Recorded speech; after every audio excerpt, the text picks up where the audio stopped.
Sean. Muinen den kolle. Muiden kolle. Muiden kolle.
Ну что, ребята, 25 мая,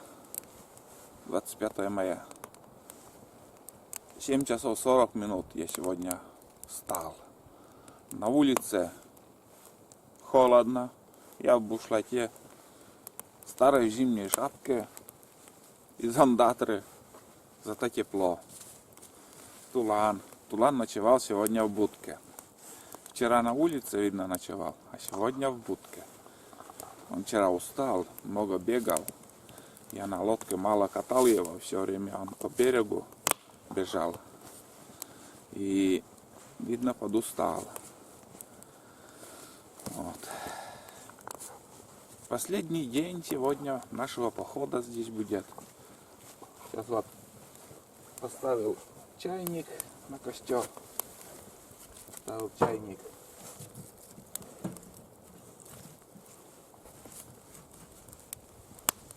Также затопил печку, потому что в избушке чуть-чуть прохладно уже. Будем возле избы сегодня заниматься своими делами. А дела у нас сегодня будка для тулана будет. Такие планы. Да. Этот малыш все еще хочет играть. Он вообще ребенок, оказывается, еще. Совсем ребенок. Да.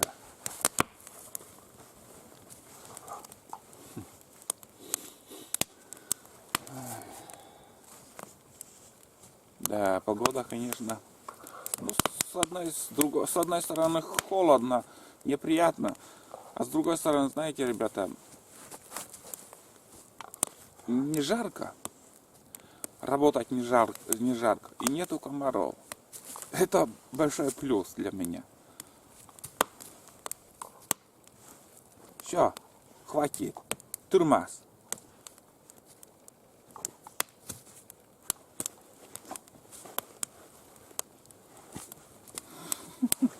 Неугомонный.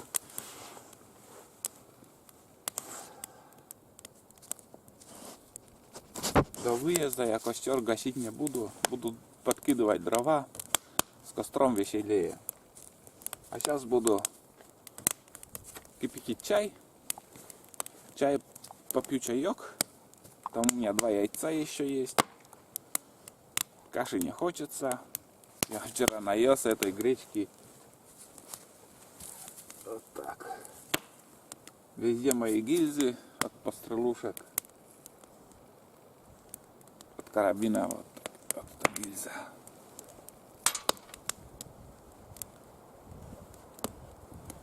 Вот такие делишки. Все, ждем, как закипит чай. Буду пить чай вообще.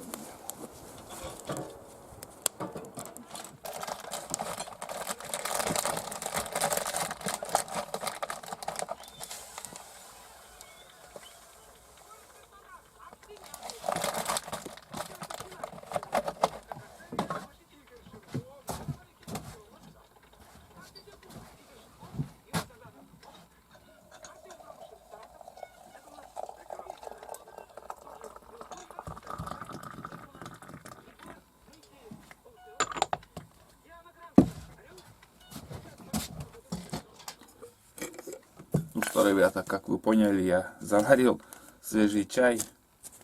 Свежий чай попью. Потому что целый день еще у нас впереди. Много кружек там еще выпьем.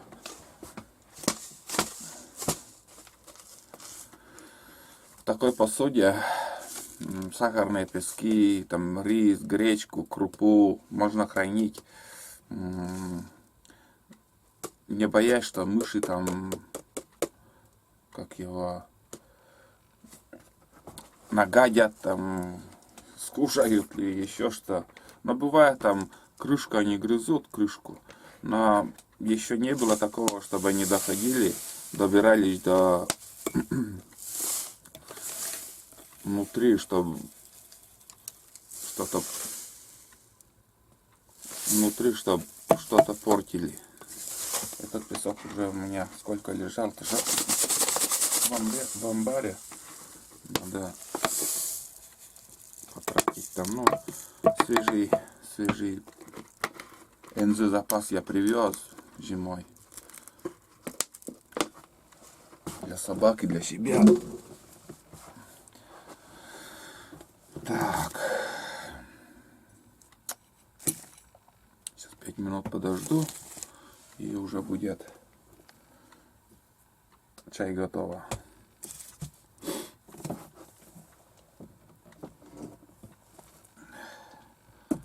Немножко каши, пару ложек. И яйцо еще у нас есть. 2 яйца.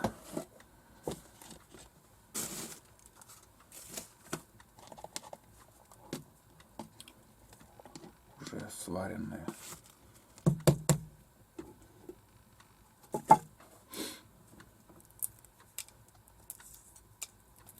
Избушка тепло стало, печка топится. Сейчас уже матрас, все я уберу. Ну, примерно до 3 часов я не спеша могу работать. До 3 часов. Где-то в 3 уже можно выезжать. В 3 часа вечера. И потихоньку. Вода упала где-то за эти двое суток. Сантиметров 40, наверное, вода упала. И заторы, конечно. Затор еще будут мешать нашей поездке, но по течению, как говорится, не против течения. Когда ты против течения плюешь, ты надо и лодку держать, и пилить, там туда-сюда. А сейчас по течению ты выше затора ты встаешь и пилишь. Не надо беспокоиться, что унесет тебя или еще. Намного легче, когда ты по течению плюешь и затор пилишь.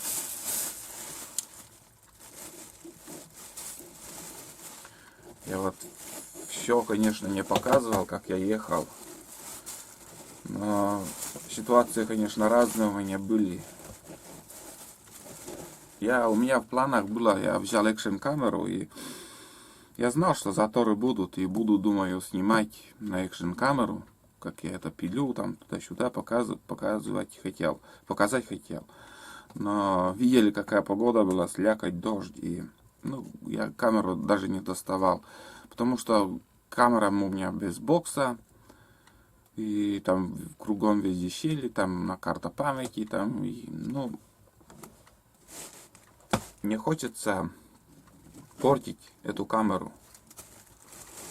И разные случаи были. Где-то пила застрянет, где-то еще опасные моменты были. Но один момент пилы, конечно, там сухая елка поперек дороги была, ой, поперек реки была, сухая елка. Я решил вершинку спилить. Но как-то не сообразил, с какой стороны мне спилить, чтобы мне прижало шину. И я неправильно выбрал вариант пилки. Короче, начал пилить, буквально там 3 сантиметра спилил, но 3-4 сантиметра. И у меня сразу, моментально прижало шину, и я вообще выдернуть не могу. А течение мощное было там, мощное течение. Ну, у меня еще в топор был случай, когда я топор тоже топил. И я пару раз так ударил топором, так срубил, чуть в стороне шины срубил. Такой грохот, знаете, вот такой резкий, я неожиданно резкий, так как будто взрыв, так сломался эта елка. Еле успел я схватить, одной рукой, в принципе, держу пилу, другой рукой рублю. А сам я на лодке наехал на него. Я на елке стоял там, на лодке. Короче, срубил, и так резко он сломался. Я еле держу. Аж прямо лодка, аж как будто подводная лодка. Как подводная лодка вот всплывая так резко, так из воды. А у меня лодка, наоборот, в воду так ушла. Так, блин, такой испуг коротенький такой, как короткое замыкание было, испуг такой был у меня. Потому что под лодкой, под ногами все сломалось. Так, и течение, мощное течение. Из-за этого все это дело случается. Ну, обошлось.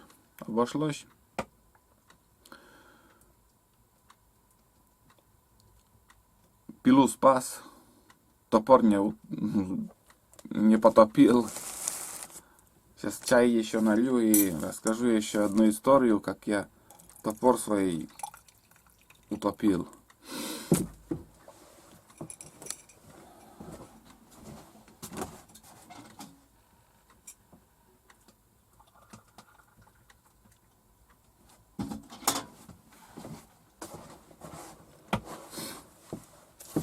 Хороший топор у меня был. Рабочий топор. В горле пересохло просто. Я еще ни капельки воды не пил, и все пересохло. Да и аллергия, наверное. Это 100% аллергия. Аллергический синдром называется это у меня. Если у некоторых аллергия, там слезы текут, нос заложит, там сопли потекли. А у меня, когда аллергия, наоборот, в горле все сухо, это значит аллергия. Но аллергия от всякого может быть, от собаки, от природы, от ельников этих, от воздуха, от всего. Вот. И, короче, я также плыл на лодке вверх по течению. И поперек береза была. Береза поперек реки лежала. И знаете, от воды выше чуть-чуть. Выше, но не проехать ни снизу, не перепрыгнуть, ни снизу не проехать. Также я начал пилить.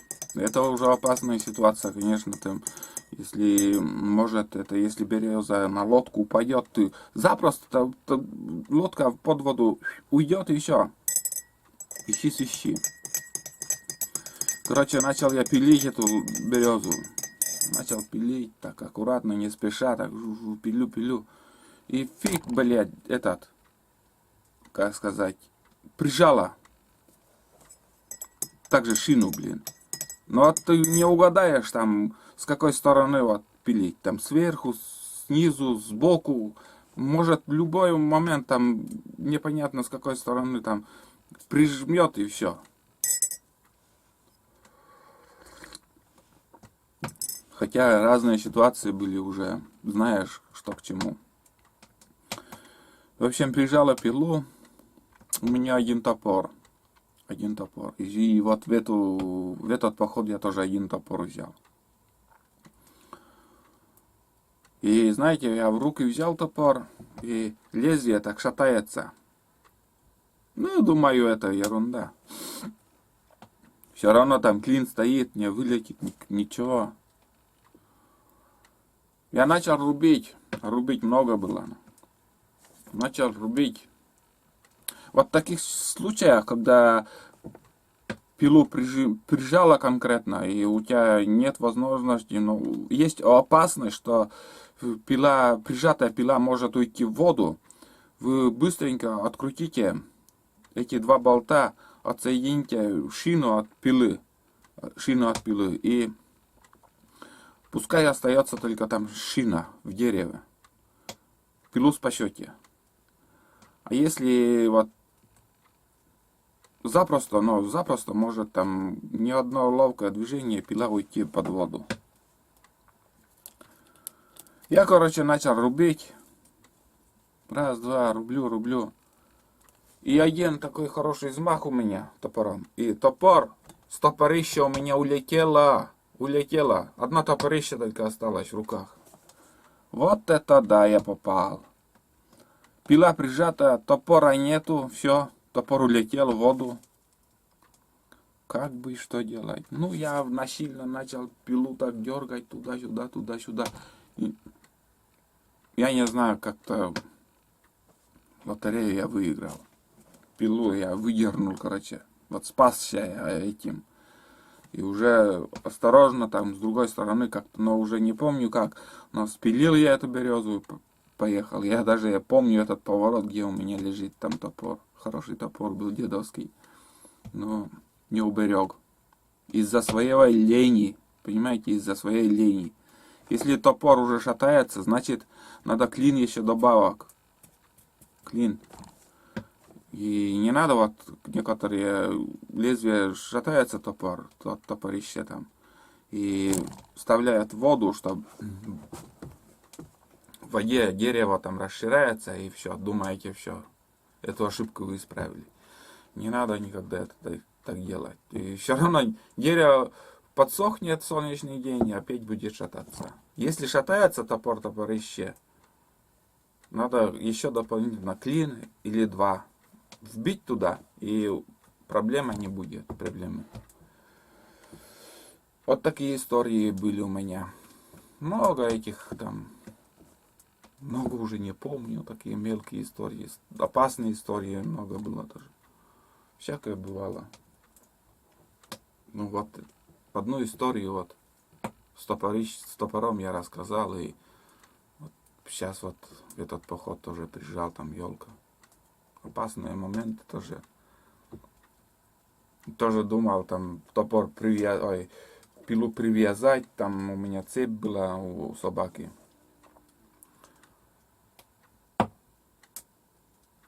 Можно тоже так сделать, чтобы не утонула пила. Но как сломалось это дерево, конечно, что-то с чем-то. Вот. Ну ладно, сейчас я буду завтракать, ребята, и выйду на работу. Буду на улице будку делать. Вот такие делишки на этот момент. 8:30 уже время, 8:32. Время нет-нет, да начнет лететь. А у меня еще целая будка работы.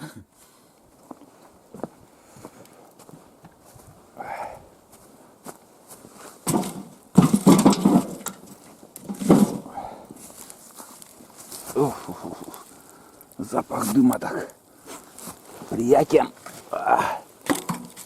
Ладно, уйди. Так.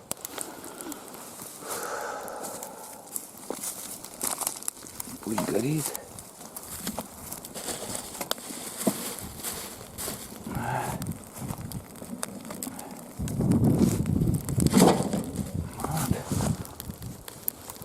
стоит. Костер. Ой, блин. Ну да ладно, сейчас. Чуть позже еще сухих дров добавим. И будет окей. Ай, пошли. Покажем наш фронт работы. А фронт работы у нас, ребята, такой. Осенью я приготовил тут место, но времени не хватило, чтобы поставить будку. И вот это место уже готово, и одна будка, здесь вторая будка будет стоять. Так.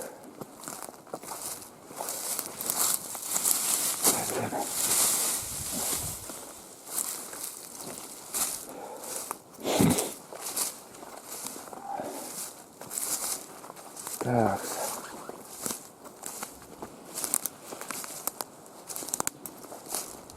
Вон этот сруб. В прошлом году рубили тоже. И еще остается нам поднять на мох и прорубить там входное отверстие для того, чтобы собаки выходили. Вроде нормально, не маленькая будет. Но посмотрим, что получится. Так, материал вроде должно все хватить. 4 штуки на пол. 4 бревна снизу. Остальное на крышу пойдет. Такие дела на данный момент. Все, короче, буду работать. Все, болтать пока не будем.